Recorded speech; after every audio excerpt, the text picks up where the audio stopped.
नमस्कार दोस्तों, मैं ज्ञानेंद्र सिंह स्वागत करता हूं आपका अपने YouTube चैनल अर्शदीप क्लासेस में।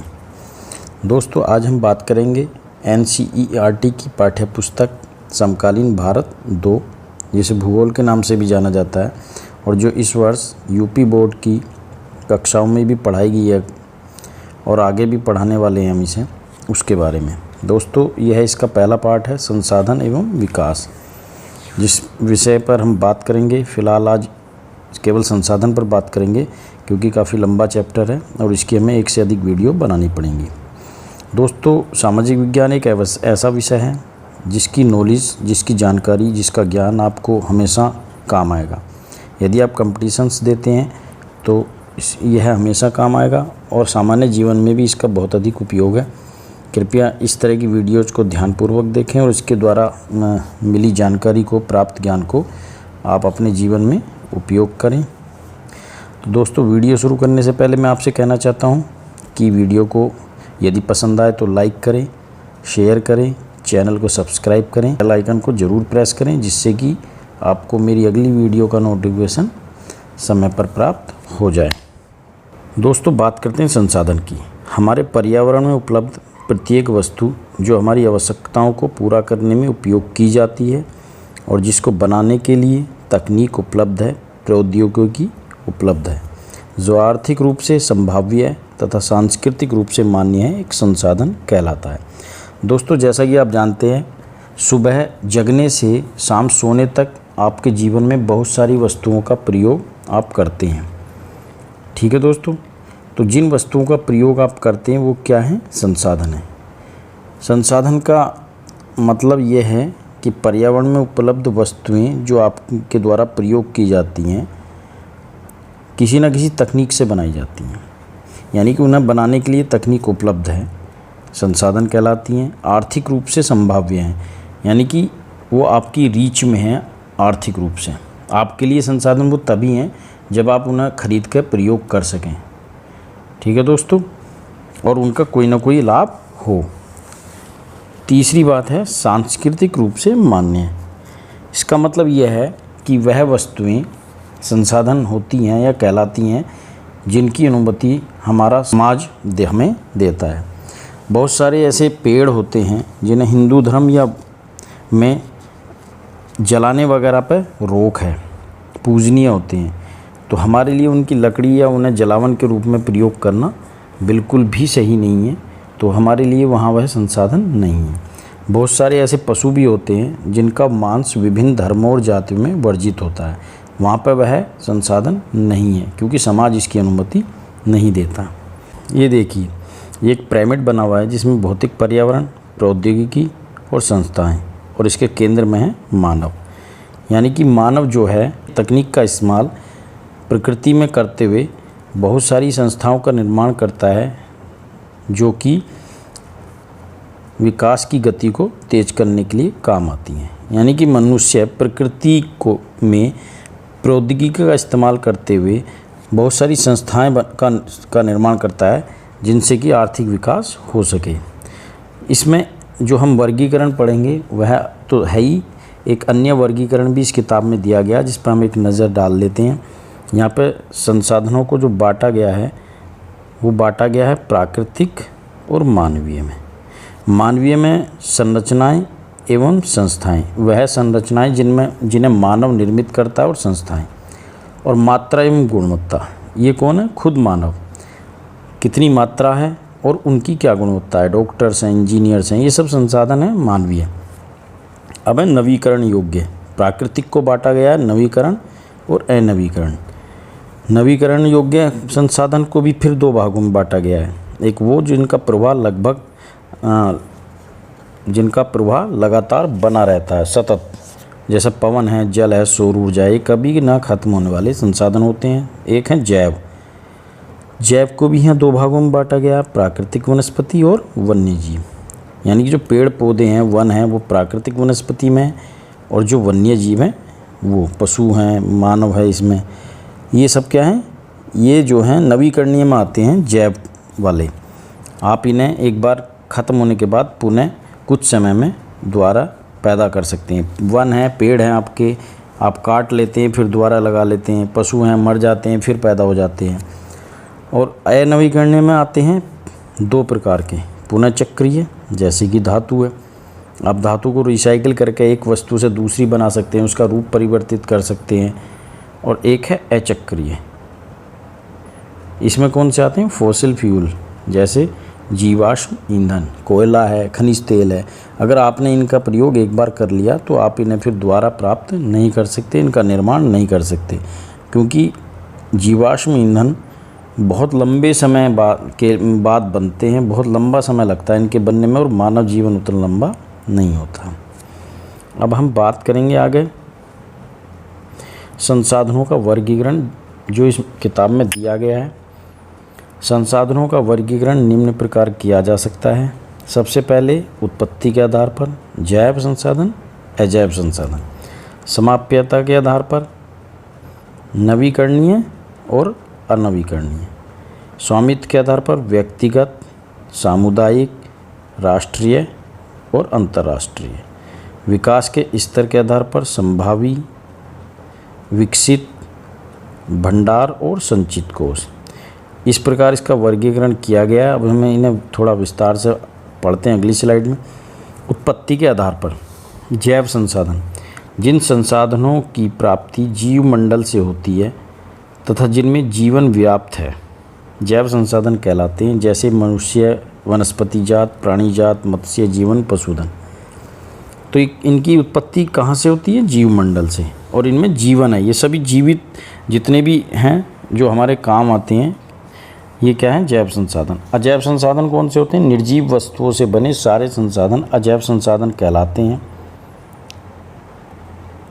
जैसे चट्टानें और धातुएं। ठीक है दोस्तों, हम अब आगे चलते हैं। समाप्यता के आधार पर, यानी कि समाप्त होने के आधार पर जो वर्गीकरण है वो 2 तरीके से होता है, 2 भागों में बांटा गया है इसे, नवीकरणीय, अनवीकरणीय। वे संसाधन जिन्हें भौतिक, रासायनिक या यांत्रिक प्रक्रियाओं द्वारा नवीकृत, पुनरुत्पन्न किया जा सकता है, नवीकरणीय संसाधन कहलाते हैं। जैसे सौर ऊर्जा, ये तो हमेशा ख़त्म ना होने वाले ही संसाधन है। पवन ऊर्जा, जल एवं वन्य जीवन। वन्य जीवन में वन आते हैं, उनके अंदर रहने वाले पशु आते हैं जो समाप्त होते रहते हैं और पुनः जीवित होते रहते हैं, पुनः उगते रहते हैं। अनवीकरणीय में आते हैं वे संसाधन जो एक बार प्रयोग करने के बाद खत्म हो जाते हैं। इन संसाधनों के बनने में लाखों वर्ष लग जाते हैं, जैसे तेल और कोयला। इन दोनों को यदि आप एक बार प्रयोग कर लेंगे, जला लेंगे, तो आप इन्हें दोबारा इनका निर्माण नहीं कर सकते और ये एक ना एक दिन पृथ्वी पर से ख़त्म हो जाएंगे।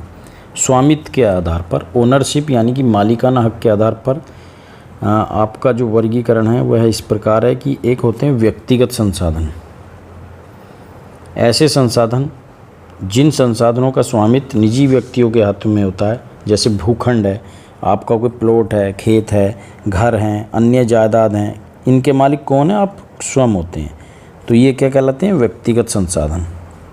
इनका प्रयोग आप अपने लिए करते हैं, आप इन्हें बेच भी सकते हैं, वह अलग बात है, परंतु इनके मालिक आप ही होते हैं। सामुदायिक स्वामित्व वाले संसाधन, ऐसे संसाधन जिन संसाधनों का स्वामित्व समुदाय के सभी सदस्यों को उपलब्ध होता है, क्या कहलाते हैं, सामुदायिक संसाधन। जैसे सार्वजनिक पार्क, पिकनिक स्थल, खेल के मैदान पूरे समुदाय के लिए उपलब्ध होते हैं। और गाँव में शमशान घाट भी होते हैं, कब्रिस्तान होते हैं, तालाब होते हैं, ये सब क्या हैं, ये सामुदायिक स्वामित्व वाले संसाधन हैं। इन पे समाज का सबका बराबर अधिकार होता है। पार्क में आप सभी घूमने जा सकते हैं, वहाँ किसी पर किसी प्रकार की रोक नहीं होती है। आगे आते हैं हमारे राष्ट्रीय संसाधन। देश में पाए जाने वाले सारे संसाधन राष्ट्रीय संसाधन कहलाते हैं। तकनीकी तौर पर सारे संसाधन राष्ट्र के होते हैं। तकनीकी तौर पर सारे संसाधन राष्ट्र के होने का मतलब यह है कि जो व्यक्तिगत संसाधन भी होते हैं या सामुदायिक संसाधन होते हैं, वह एक तरह से राष्ट्रीय संसाधन भी होते हैं। यदि राष्ट्र को किसी कार्य के लिए आपके व्यक्तिगत संसाधन की ज़रूरत होती है, तो वह उन्हें आपको उचित मुआवजा देकर उसका अधिग्रहण कर सकता है। जैसे सड़क निकलनी है आपके खेत से होकर जानी है, तो आपको आपकी ज़मीन का उचित मुआवजा दिया जाएगा और ज़मीन आपसे ले ली जाएगी सड़क बनाने के लिए, रेल लाइन बनाने के लिए ली जाती है, पुल बनाने के लिए कई बार, और अथॉरिटीज़ जो हैं शहरों में आसपास नई बस्तियां बनाने के लिए या नई बिल्डिंग्स बनाने के लिए भी क्या करती है, भूमि का अधिग्रहण कर लेती है। तो ये सारे संसाधन, व्यक्तिगत संसाधन जो हैं, एक तरह से राष्ट्रीय संसाधन के अंतर्गत भी आते हैं। और राष्ट्रीय संसाधन में और कौन कौन से आते हैं, यानी कि जो आपकी अंतर्राष्ट्रीय सीमा है उसके अंदर, और जो यदि आपके आसपास समुद्र पड़ता है तो उसकी जो तटीय रेखा है उसके लगभग 12 समुद्री मील, 12 नॉटिकल मील, जो कि लगभग 22.2 किमी है, उसके अंदर जितने भी रिसोर्सेज होते हैं वो सब उस देश के होते हैं। ठीक है, उनका निकालने के लिए, यूज करने के लिए किसी भी आपको अंतर्राष्ट्रीय संस्था की अनुमति की आवश्यकता नहीं होती है। जिस प्रकार भारत जो है वो मुंबई के निकट बॉम्बे हाई एक जगह है, वहाँ से तेल निकालता है समुद्र में से, तो उसको किसी अनुमति की ज़रूरत नहीं है क्योंकि वह 12 समुद्री मील के अंदर पड़ती है। अब आता अंतर्राष्ट्रीय संसाधन।